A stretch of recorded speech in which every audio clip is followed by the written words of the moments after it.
E aí, minha gente, tudo bem? Bom dia, boa tarde, boa noite. Vamos para uma aula muito legal. E nessa aula nós vamos falar sobre prosa e poesia e estudar algumas figuras de linguagem, certo? Então senta aí, presta um pouquinho atenção. Não tá uma aula muito cansativa, pelo contrário, tá uma aula bem interessante e eu tenho certeza que a gente vai falar sobre algumas coisas legais aqui que vocês vão gostar. Prosa e poesia é um assunto, figura de linguagem é outro assunto. O que foi que eu fiz? Juntei essa aula para a gente fazer um combo, tá? Porque são assuntos que se interrelacionam. Então a gente estuda a prosa e poesia, entra em poesia e já pega aí figuras de linguagem, que eu tenho certeza que vocês vão entender tudo certinho.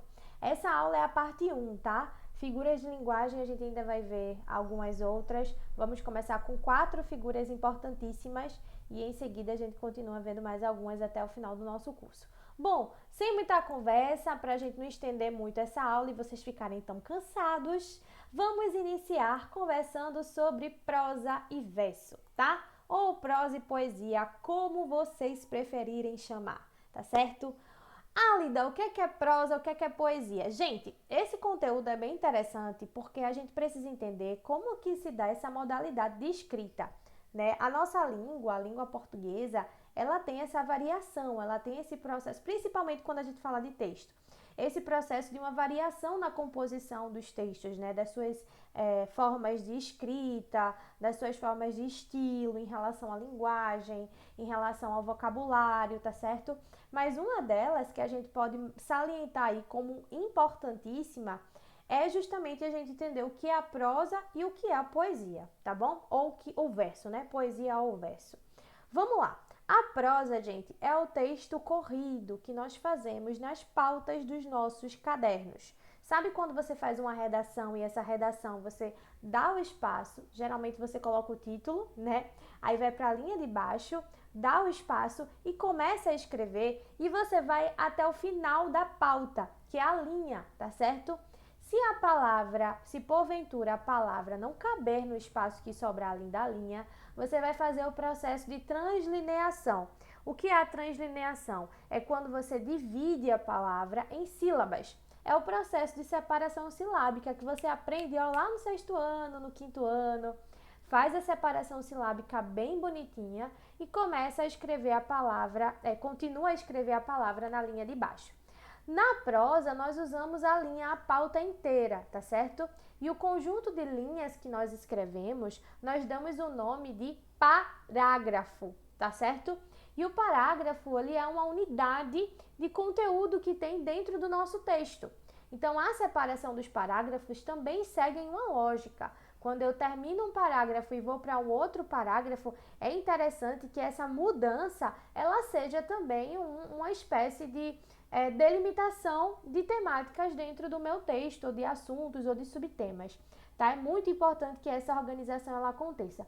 Essa divisão entre parágrafos, ela ajuda muito no processo de produção textual, né, a depender do gênero que você esteja escrevendo, mas ela facilita também no processo de coesão. Você tem um texto que é mais coeso, organizado esteticamente e também mais coerente, né? Porque o texto acaba sendo organizado de maneira mais clara. Então, mudei de parágrafo, ou mudei de subtema, mudei de conteúdo, fui para um outro aspecto. Essa mudança de parágrafo é muito importante e ela diz muita coisa para a produção textual. Bom, e o verso, ou a poesia, né? Prosa e poesia ou prosa e verso. No verso, nós temos uma outra modalidade de escrita, na qual uma linha, na linha, né, a pauta, o verso, que o verso é uma linha, nós não necessariamente precisamos ir até o final, tá certo? Essa estrutura em verso é uma estrutura que é muito comumente utilizada também na música, quando ela é escrita, transcrita, e por isso ela traz uma melhor reação aos efeitos sonoros. A musicalidade, ao ritmo, ela constrói melhor essa questão do ritmo e da musicalidade dentro do texto escrito, dentro de um poema, por exemplo, tá certo? Por isso que uma música a gente costuma escrever ela em versos, tá certo? Mas o verso, gente, vamos organizar isso aqui para ficar legal. O verso é uma linha, né? A gente pode chamar também, né, de uma linha de um poema, tá bom? Um conjunto de versos a gente chama de estrofes, tá? Muita gente faz confusão entre parágrafo e estrofe, isso não pode acontecer. Parágrafo é na prosa, estrofe você tem dentro de um poema, de uma estrutura de versificação, tá? De versos. Então é mais ou menos isso que acontece. Mais ou menos não, é isso que acontece. Outra característica que a gente não pode esquecer é que não existe uma delimitação para o tamanho desse verso. Eu posso ter um verso que vá até o final da minha pauta, porque não existe uma regra para isso, tá? Se ele for grande, normalmente isso não acontece. E eu posso ter um verso, gente, que é formado de apenas uma palavra. A poesia, essa linguagem poética, permite que isso aconteça. Tudo vai depender da intenção do poema, de como ele foi escrito, de sua composição. Então, o verso ele não tem esse apego ao rigoroso. O poeta simplesmente pode compor ali o seu poema, trazendo um verso que é mais longo ou trazendo um verso que é composto de apenas uma palavra, tá certo? Os versos em conjunto formam as estrofes, tá certo? E a mudança de uma estrofe para outra é marcada ali pelo um espaço de linhas. Então, geralmente a gente pula uma linha, tem que existir um espaço, tá certo? Nos parágrafos isso não acontece. Eu já vi aluno escrevendo texto em parágrafo e de um parágrafo para o outro ele pula uma linha. Não é necessário, isso não deve acontecer, tá certo? A não ser que você esteja escrevendo um texto muito longo, esse texto é dividido em algumas seções e aí você precisa pular essas linhas para organizar, tá? Bom, a prosa ela está muito mais ligada no meio discursivo da linguagem, que é quando eu produzo textos que não têm ressalvas voltadas para o subjetivo, tá? Quando eu não tenho um texto ali que é mediado pela arte. A não ser quando eu estou no mundo, claro, da literatura, nos romances, nas poesias, na prosa poética. O que é uma prosa poética, né? É um texto que é escrito em prosa, mas que ele contém poesia, um excesso, uma carga de poesia, né? Ele é um texto que mescla ali com o poema.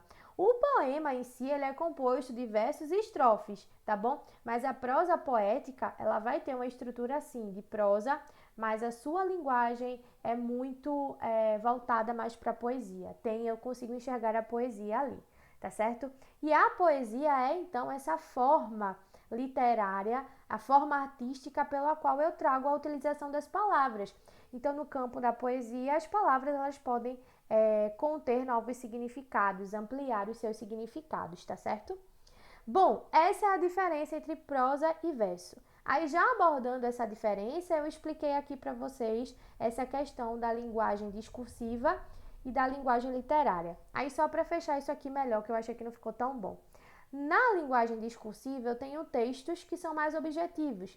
Então, se você pegar uma redação, por exemplo, que vai pedir que você fale da escola no período de pandemia, obviamente, o que você escrever ali em forma de redação vai ser escrito em forma de parágrafos, tá? E aí, para essa redação, você não vai precisar utilizar o elemento poético, tá? É um texto objetivo, onde você vai trazer informações mais objetivas baseadas numa linguagem denotativa, né? Uma linguagem do dia a dia.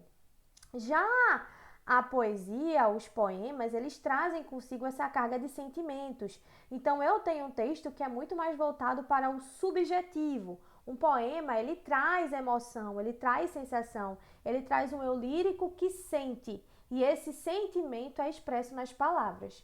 E dentro dessas expressões, nós temos algumas formas na nossa língua, né? Alguns elementos da nossa língua que existem para poder construir essa carga de significados nos poemas. E esses elementos nós chamamos de figuras de linguagem, que é o que a gente vai estudar agora, tá? Então, basicamente, prosa, resumão, texto escrito em parágrafos, os quais eu utilizo a linha inteira, tá certo? Verso, texto escrito em versos e estrofes. Eu não vou precisar utilizar a linha inteira, eu não tenho parágrafo. O que eu tenho? Cada linha é um verso. E um conjunto de versos eu dou o nome de estrofe. Cuidado para você não confundir verso e estrofe. São coisas diferentes, não confundam, tá certo? E asterístico, existe a prosa poética, tá bom? Que é um texto em prosa, que ele é escrito em parágrafos, mas ele tem a pitada da poesia, do poema dentro dele. Quando a gente olha para a linguagem, ele tem expressividade, tá bom? Então, essa é a principal diferença. Vamos voltar os nossos olhos agora para algo que é muito interessante, tá? Eu já ia mudar aqui para vocês para falar sobre figura de linguagens, mas eu vi que eu coloquei aqui um texto que é bem interessante, um poema, e aí tá bem organizadinho para vocês, ó. É um poema de Carlos Drummond, bem conhecido, né, no meio do caminho. E aí vocês conseguem ver que eu tenho dois versos dentro da primeira estrofe, que é esse círculozinho aí em preto, né, que eu circulei para vocês. Eu tenho dois versos que são maiores, tá vendo? E o terceiro verso, eu tenho aí, tinha uma pedra. No meio do caminho tinha uma pedra, que seria o quarto verso. Vejam que essa diferença, o poema, ele não tem a obrigação de lidar com essa diferença, tá? Ele tem liberdade, o poeta, ele tem liberdade para construir isso aqui da forma que ele achar mais interessante, tá bom? Então, como eu botei aí para vocês, ó, nunca me esquecerei desse acontecimento. É um verso, cada linha de uma estrofe, e uma estrofe é um conjunto de versos, tá certo? E a gente chama essa estrutura de verso ou poema, poesia, tá? Como vocês encontrarem por aí. Agora sim, entrando na figura de linguagem, já que nós estamos falando de poema, de poesia, estamos entrando no mundo da literatura, vale a pena dizer que a nossa língua é cheia de facetas, né? Cheia de projeções, cheia de formas pelas quais nós podemos construir poesia e poema, tá? Trocar significados, ser irônicos. E isso é o mundo das figuras de linguagem, tá? Como eu coloquei aí para vocês, ó, figuras de linguagem, e de lado eu coloquei conotativa para fazer menção à linguagem conotativa, que é a linguagem do famoso faz de conta, né? Ou seja, é uma linguagem onde as palavras elas saem do sentido real e elas ganham novos significados, ou esse significado é ampliado, tá certo? Por exemplo, eu, Álida, não posso voar de verdade, né? Voar de verdade é sair do chão. Eu não tenho esse poder, eu não sou um passarinho, tá? Mas se eu disser assim para vocês, olha, eu voei depois que eu li aquela história. Naquele livro, com aquele livro, eu consigo voar para longe. Vejam que o voar aqui não significa mais só sair do chão. Houve uma mudança de significado. Voar agora significa ter a mente mais longe, estar com a mente mais longe. O livro me levou mais longe. Então, essa é a linguagem conotativa e ela está muito presente na linguagem do poema, da poesia, tá certo? E tem tudo a ver com figura de linguagem também, tá bom? As figuras de linguagem são formas de expressão utilizadas com sentido figurado, ou seja, em contextos que geram um sentido diferente daquele que convencionalmente são empregadas. Sim, as figuras de linguagem me ajudam a construir essa linguagem que está fora dessa linguagem inserida no mundo real. As figuras de linguagem, elas abrem um leque de possibilidades de utilização das palavras, com novos significados, novas formas, com mudança de significado, entende? Tudo isso com a intenção de atingir algum objetivo, tá certo? Elas valorizam o texto, contribuindo para que ele fique mais expressivo, original, ou para que ele consiga transmitir por meio das palavras uma emoção ou sentimento. Exatamente. Elas deixam o texto mais expressivo, tá certo? Elas são muito utilizadas nos poemas para ressaltar essa ideia da emoção, do sentimento, tá bom? A gente vai ver isso muito na prática agora, nos exemplos das figuras de linguagem, tá bom? Deixa eu colocar aqui no próximo slide para a gente seguir. Nas letras de música, é comum o uso de figuras de linguagem, pois a relação entre a gramática e as músicas pode ser muito rica, já que diversos artistas em vários gêneros musicais trabalham com a questão das variantes da língua em suas letras. Eu coloquei até aqui, eu acho que no final do nosso slide de hoje, da nossa aula de hoje, tem algum trecho de algumas músicas, tá?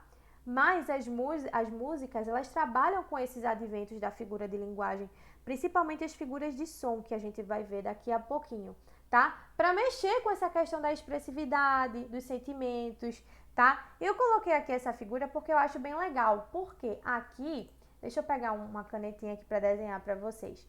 Aqui a gente consegue ver um coração, ó, tá vendo? Um coração. E aí, se vocês perceberem, o fone de ouvido que o rapaz está usando é ligado ao coração. E aí eu desenhei o óculos e liguei o óculos ao coração. Por quê? Porque as figuras de linguagem, o poema, seria mais ou menos com o óculos, né? Eu coloco o óculos ali e esse óculos é direcionado ao meu coração, ou seja, as palavras, o que eu leio acaba mexendo com os meus sentimentos, com os meus sentidos, tá? Isso é mais ou menos a linguagem poética, né? Na música, quando a gente ouve, e no poema, quando a gente faz a leitura, tá bom? Então vamos lá, vamos conhecer algumas figuras de linguagem. Eu não trouxe todas, tá? Eu trouxe 4 iniciais para a gente estudar, tá bom? 2 figuras que são ligadas ao pensamento e 2 figuras que são ligadas ao som, tá certo? Então fiquem aqui nessa aula, vamos seguir direitinho para a gente aprender. São 4 figuras importantíssimas. Ao longo da nossa aula, das nossas próximas aulas, eu vou trazer mais, tá certo? Eu comecei com essas 4, porque senão a gente ia ficar com a aula muito longa, né? Pra gente iniciar. E depois a gente vê outras, como metonímia, antítese, enfim, eufemismo, hipérbole, tem várias, tá? Na nossa aula a gente vai começar com comparação, a metáfora, depois a gente vai para a literação e a assonância, beleza? Comparação. Comparação é muito simples, é uma figura de linguagem que a gente utiliza muito no dia a dia, né? E principalmente está recheada na linguagem poética, é claro, mas às vezes a gente nem se toca, né, que nós estamos utilizando a figura de linguagem, tá?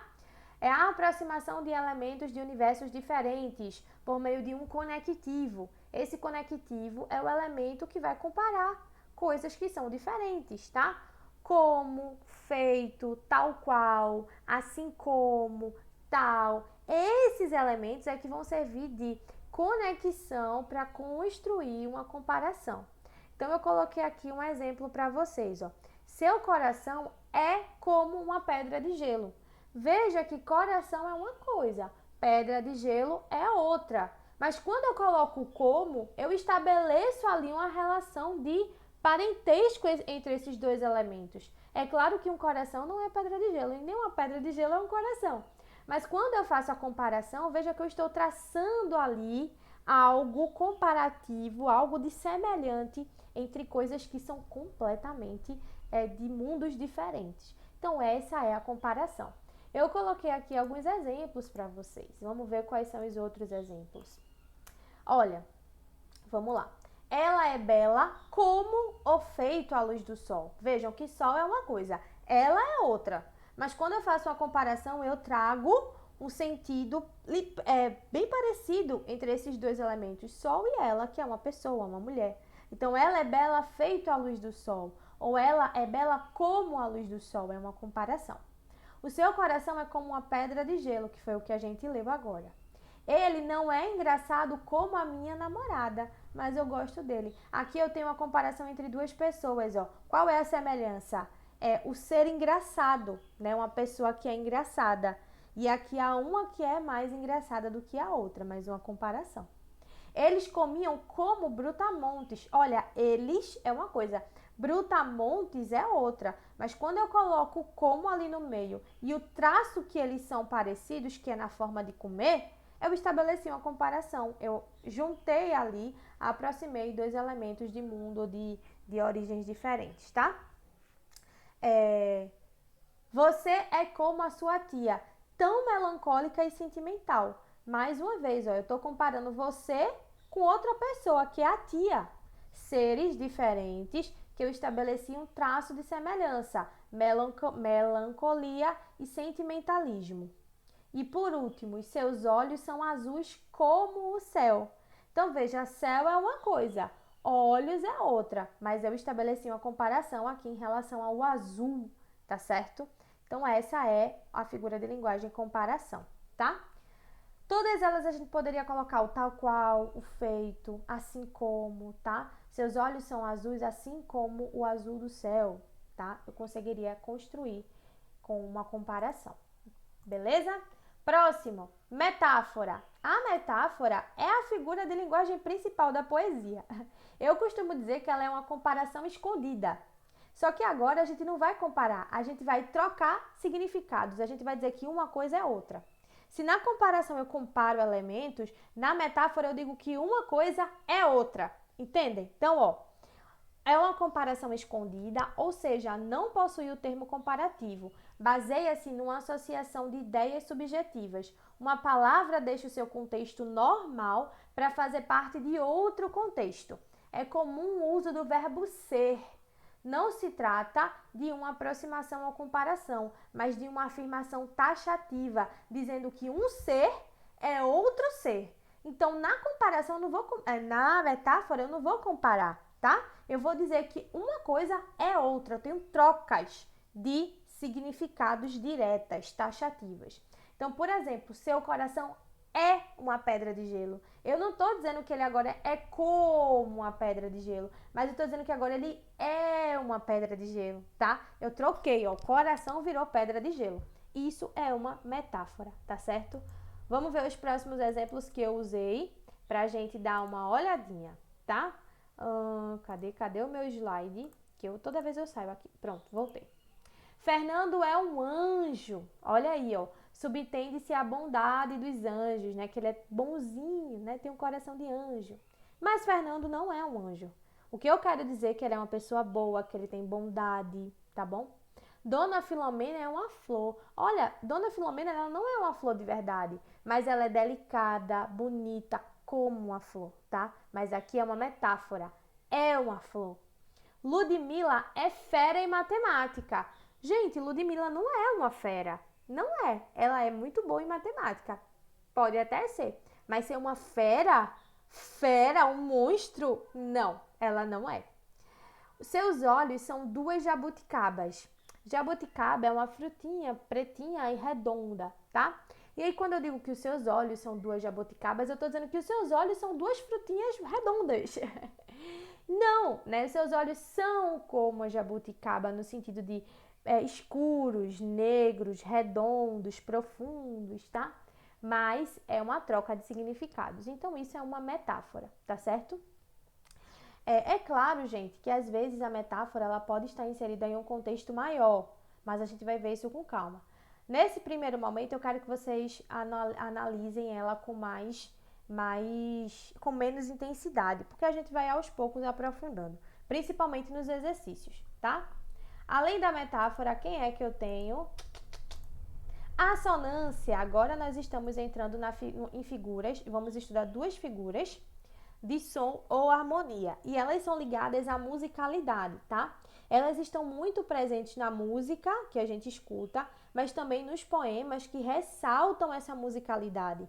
E a musicalidade no poema é um elemento chave, tá? Ritmo, som, sonoridade no poema tem tudo a ver, tá? E, gente, a assonância e a aliteração, que são duas figuras de linguagem que a gente vai ver, tá certo? Estamos vendo, elas ajudam muito na construção do significado desse poema, tá?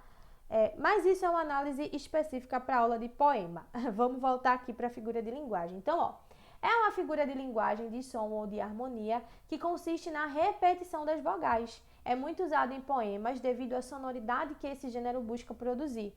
No entanto, em um texto objetivo, o fenômeno da assonância acaba por configurar-se em um vício de linguagem. Bom que eu coloquei aqui. Gente, se eu saio da poesia e da música e eu vou para um texto comum, objetivo, com um texto da área discursiva, que eu quero comunicar alguma coisa, essa repetição das vogais não é legal. Inclusive, a gente faz muito isso na linguagem oral, quando nós repetimos muito o i e ficamos né? É um vício de linguagem, uma repetição da vogal. Mas esquece isso que dentro do poema é show, faz parte e dá super certo.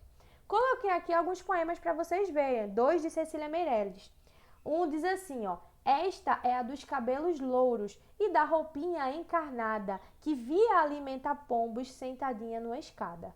Vejam que essa repetição da vogal A, ela causa uma marcação de ritmo no poema, ó. Esta é a dos cabelos louros e da roupinha encarnada, que eu vi alimentar pombos sentadinha numa escada. A gente tem aqui tanto as rimas, tá certo? Que são cruzadas, mas que também contribuem para o ritmo do poema, mas a vogal A aqui, por ser uma vogal, o A já é uma vogal forte na sua pronúncia, ela faz essa marcação de ritmo, tá? Dentro desse poema. Tem outro que eu coloquei aqui para vocês também agora com a vogal O. Ó, Onde estão os poderosos? Eram todos eles fracos? Onde estão os protetores? Seriam todos ingratos? Vejam que eu também tenho rima aqui, mas agora o meu som está mais fechado. O meu poema ganha um pouco mais de peso, porque a vogal O traz isso, ó. Onde estão os poderosos? Eram todos eles fracos? Onde estão os protetores? Seriam todos ingratos? Vejam que essa repetição do O já traz um peso para o poema, tá? E o A abre mais essa musicalidade. Então, a escolha dessas vogais auxiliam sim no processo de sentido que vai ser empregado no texto. Vamos para o próximo? O próximo é a aliteração, tá? A aliteração é uma figura de linguagem que, ao invés de repetir a vogal, eu vou repetir a consoante ou a sílaba, tá? É a mesma coisa que a assonância na ideia, né? Eu uso para os mesmos fins, sonoridade, objetivo, né, ali no poema, enfim. Mas dessa vez eu vou repetir muito a consoante ou a sílaba, tá? Cuidado para não confundir. Aqui eu tenho dois poemas, um que diz assim, ó: vem que vem o vento, vem que sopra no momento, vou montado no jumento cavalgar o arco-íris. Vem que vem o vento, vem que sopra no momento, vou montado no jumento cavalgar o arco-íris. O título desse poema é Vento Perdido, e ele repete muito, vem que vem, que vem, que vem. O V, que é justamente a repetição que menciona, que lembra o vento. Já viram o barulho do vento que faz né?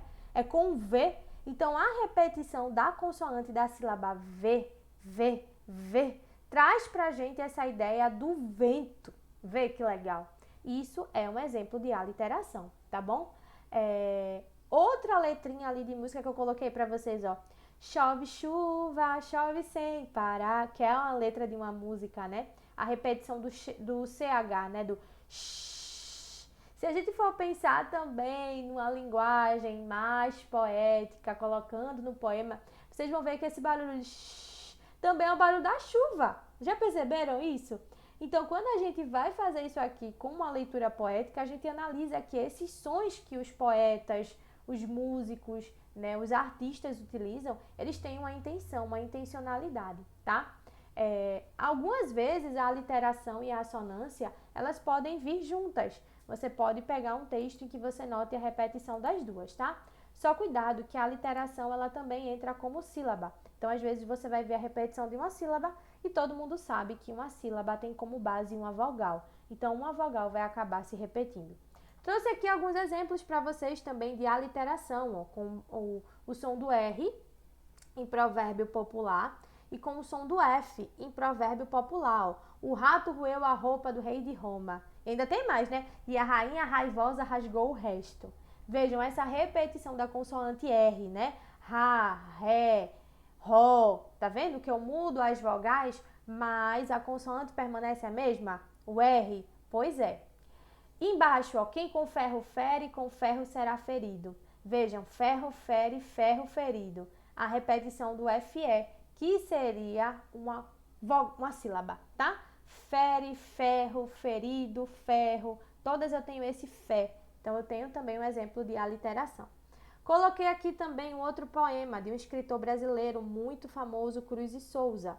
Vozes veladas, veludas, vozes, volúpia dos vilões, vozes veladas. Vagam nos velhos vórtices velozes dos ventos, vivas vãs vulcanizadas. Poema bem complexo aí de Cruz e Souza pra gente... Não vamos interpretar o poema agora, né?